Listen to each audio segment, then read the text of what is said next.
If you use Venmo, PayPal, Cash App, listen up, because at one point we thought you were getting a tax document, a 1099-K. Think of it, K for cash.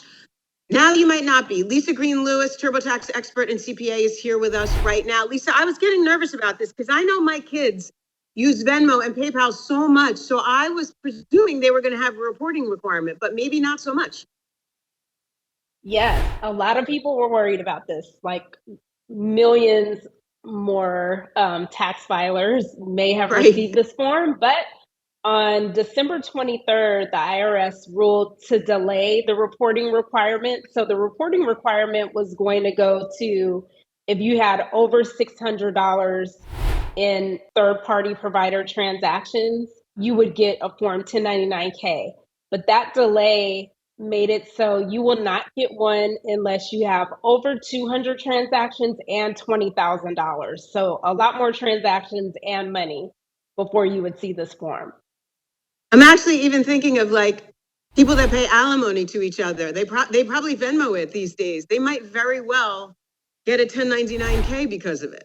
That could be possible, but I know the IRS and third-party providers, they are kind of tracking who is a business and who is not. Like if you go into your Venmo app, you can they have an area for businesses. I get that. Okay, so if I indeed do get a 1099-K, what do I do with it? I have to report it, I'm guessing, somewhere.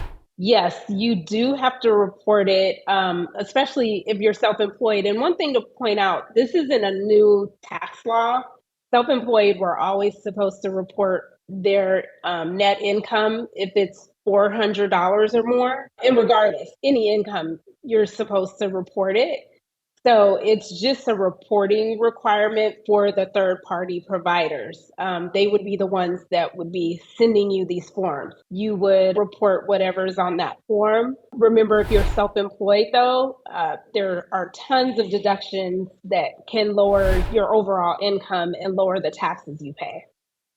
And the other thing you pointed out, though, was that some states actually still were giving these 1099-Ks out. How come? Yeah, it depends on the state if they've had conformity with what the delay that the IRS issued. So it just depends on the individual states. Okay, so bottom line is if you sold an item on eBay or something, and you will get a 1099 if indeed you cross that threshold. If it's $600, though, you probably will not.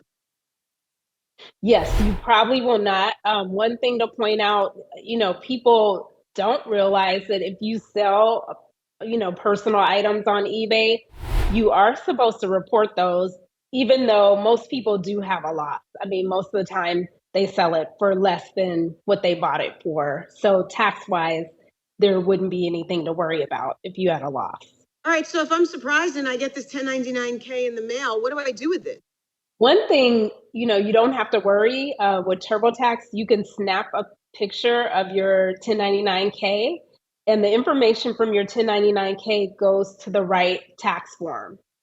Lisa Green Lewis, TurboTax expert and CPA, thank you for helping us straighten that out. Pay attention if you get a 1099-K. Thank you, Lisa. Thank you.